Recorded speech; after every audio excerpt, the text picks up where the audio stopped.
జూబ్లీహిల్స్ ఉప ఎన్నికల్లో భాగంగా ఈ రోజు రహమత్ నగర్ శ్రీరామ్ నగర్ మీదుగా ఈ రోజు రోడ్ షో అయితే నిర్వహిస్తున్నారు. ఈ యొక్క కార్యక్రమంలో కేటీఆర్ పాల్గొనబోతున్నారు. ఇక్కడ చూస్తున్నట్టయితే కేటీఆర్ వస్తున్న సందర్భంగా బీఆర్ఎస్ పార్టీ కార్యకర్తలు కావచ్చు, జూబ్లీహిల్స్ నియోజకవర్గ స్థానిక ఓటర్లు కూడా ఇక్కడ అధిక మొత్తంలో చాలా మంది అయితే ఇక్కడ హాజరైనారు.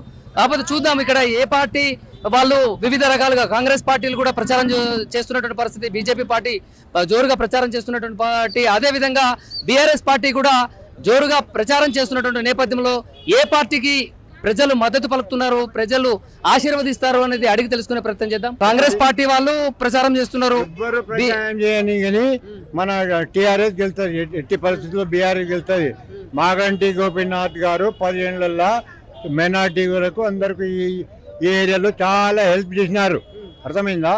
ఇంకోటి ఏంటంటే షాదీ ముబారక్ కానీ, కళ్యాణ లక్ష్మి కానీ, పిల్లల డెలివరీ అయితే 13 లక్షలు కిట్ కానీ ఇటువంటి ఎన్నో సంక్షేమ పథకాలు చేసినాడు. షాదీ ముబారక్ చెక్లు సెక్రటరీకి పోయి ఆయన తీసుకొచ్చి మాకు ఇచ్చేది ఇక్కడ ఏరియాలో.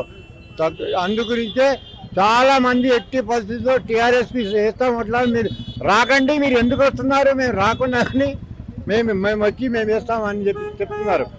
ఇంకోటి ఏంటంటే సమస్య అది కాదు, 6 గ్యారంటీలు అని చెప్పేసి ఏమిచ్చినాడు. 6 గ్యారంటీలు 2200 ఆడవాళ్ళకు పెన్షన్ ఇస్తామన్నాడు, ఇచ్చిండా? ఇవ్వలేదు. 4000 2000కు 4000 చేస్తున్నాడు, ఇచ్చిండా? ఇవ్వలేదు. ఇంకోటి ఇల్లు ఇస్తున్నాడు, ఇచ్చిండా? ఇవ్వలేదు. 2 లక్షల ఉద్యోగాలు ఇస్తున్నాడు, ఇచ్చిండా? ఇవ్వలేదు. ఇవన్నీ వాళ్ళు అంటారు కాంగ్రెస్ పార్టీలో 6 గ్యారెంటీలు ఇచ్చినాము, అందరూ ఆశీర్వదిస్తారు మమ్మల్ని. చూపించమనండి, మాట్లాడారు. రైతు మంది ఇచ్చిండా? ఇవ్వలేదు. ఎంతో మంది నిన్న కూడా 2 కూడా చనిపోయినారు రైతులు. ఎందుకు చనిపోతారు? డబ్బులు ఉంటే అన్ని ఇస్తారు. మన కేసీఆర్ గారు టక వేసి పడేసేది. కేసీఆర్ కిట్ ఇవ్వలేదు, ఎన్ని ఇవ్వలేదు. కాబట్టి మేము ఎట్టి పరిస్థితిలో ప్రజలు అనేది ఇక్కడ ఈ ఏరియాలో రహమత్ నగర్ డివిజన్లో మాత్రం మెజారిటీ ఓట్లు బీఆర్ఎస్ కి పడతాయని చెప్పేసి. ఇంకోటి ఇప్పుడు జూబ్లీహిల్స్ నియోజకవర్గాల్లో ముస్లిం, క్రిస్టియన్, మైనారిటీ ఓట్లు చాలా ఉన్నాయి. అయితే ఇప్పుడు కాంగ్రెస్ పార్టీకి చెందినటువంటి అజారుద్దీన్ కి కేబినెట్ మినిస్టర్ ఇచ్చారు. ఇప్పుడు ముస్లిం ఓట్లన్నీ ఏమన్నా అటు మళ్ళీ అవకాశాలు ఉన్నాయి కాంగ్రెస్ కి? అజరుద్దీన్ కు ఇచ్చిందేమో చాక్లెట్ ఇచ్చినట్టు, పిల్లలకు చాక్లెట్ తినిపిస్తే ఎట్లా ఉంటాడు, ఇక్కడ నమిలి పడేస్తారు అంతే. ముస్లింలకు వాళ్ళు చేసేది ఏం లేదు. శ్రీన్ రెడ్డి గారు ముస్లింలకు చాక్లెట్ ఇచ్చినట్టు అజరుద్దీన్ కు, ఎందుకంటే ఇది ఇస్టెంట్ అన్నట్టు. ఈ విధంగా అయితే ముస్లింలు వచ్చి చేస్తారని ఎట్టి పరిస్థితులు లేరు. మేము ఇంటింటికి పోయి తీసుకున్నాం, మేము క్యాన్వేజ్ ఇస్తున్నాం. నేను 188 బూత్ ఇన్ఛార్జ్, నేను నా పేరు ఖాజా ఫసీయుద్దీన్.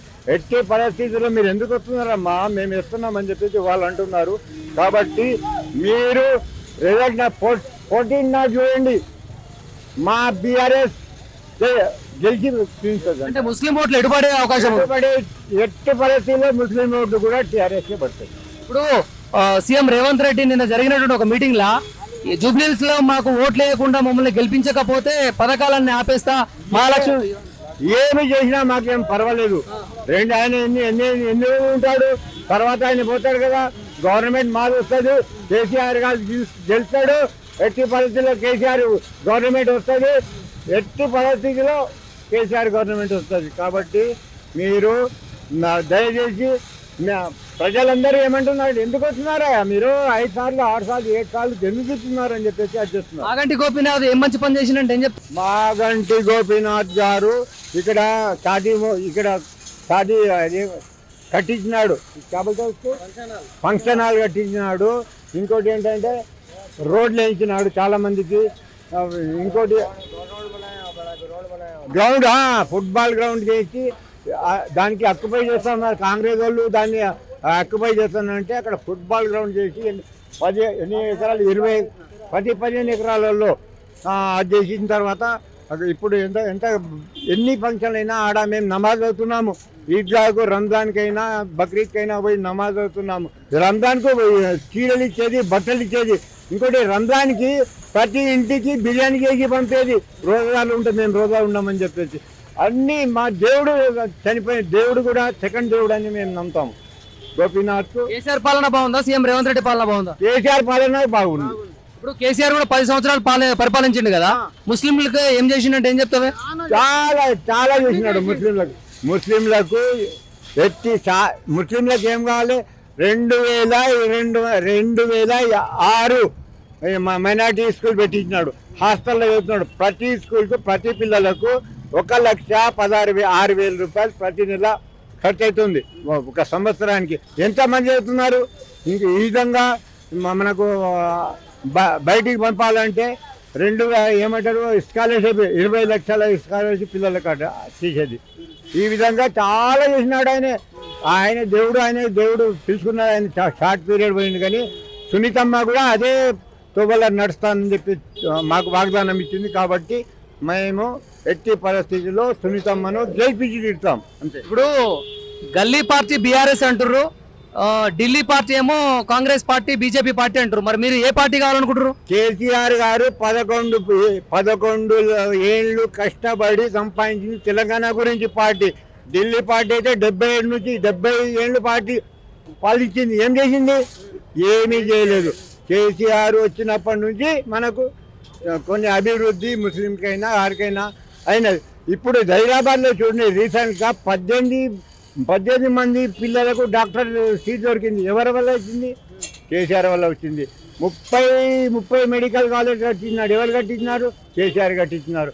రేవంత్ రెడ్డి ఏం చేసిండు? ఏం చేయలేదు. ఖాళీ నా దగ్గర బడ్జెట్ లేదు, అది లేదని చెప్తాడు. ఒక నాకు బాకీ లేదంటాడు. ఒక సంసారం నడిపిస్తే భార్య పిల్లలు బతకాలంటే ఎన్నో అప్పు చేసి మనం అది చేస్తాం. ఈయన గవర్నమెంట్ నడిపించినప్పుడు అప్పు చేయాలి, చెప్పులు చేయాలి, ప్రజలకు మేలు చేయాలి కదా. మేలు చేయక నేను ఏం చేస్తాను అంటే అది కష్టం కదా. అది గవర్నమెంట్ అన్నప్పుడు ఆయన హెడ్ ఉన్నప్పుడు మాకు సీఎం కరెక్టే. సీఎం అయినప్పుడు మాకు ప్రజలకు మేలు చేసే పథకాలు లేవు కదా. అది చేస్తా, ఇది చేస్తా, ముస్లింలకు నరికేస్తా, ఇవన్నీ సీఎం మాట్లాడే పని కాదు. సీఎం అనేది ఎట్లుండాలంటే ప్రజలకు మేలు చేసే పద్ధతి ఉండాలి. మా కేసీఆర్ ఏమో ఎట్టి పరిస్థితుల్లో అందరికీ మేలు చేసి అందరికీ ఇంకా మేలు చేస్తాడు. మేమేం కోరేందంటే ఈ జూబ్లీ ఎలక్షన్ ఇది ఒక మేలురాయిగా వచ్చి అందరికీ బాగా మేలురాయిగా వచ్చి అందరికీ ఈ తర్వాత కేసీఆర్ గవర్నమెంట్ వస్తుందని చెప్పేసి మేము నమ్ముతున్నాం. ఇప్పుడు మాగంటి సునీతకి రాజకీయ అనుభవం లేదని అంటారు మహిళ కాబట్టి. మహిళకి లేకుంటే ఆయన అన్ని అనుభవాలు ఉన్నాయి ఆయనే. కానీ కరెక్ట్ ఆయనే మాగంటి గోపీనాథ్ ఉన్నప్పుడు కూడా ఈయన అడ్వైజ్ మీద నడిచిండు. అర్థమైందా? అట్లా అంటే ఇప్పుడు మాట్లాడదని చెప్పేసి అది కాదు. ఆమె చాలా ఎక్స్పీరియన్స్ ఉంది. ఆయనకు తోడు మేము ఉన్నాం కదా, అందరం ఉన్నాము.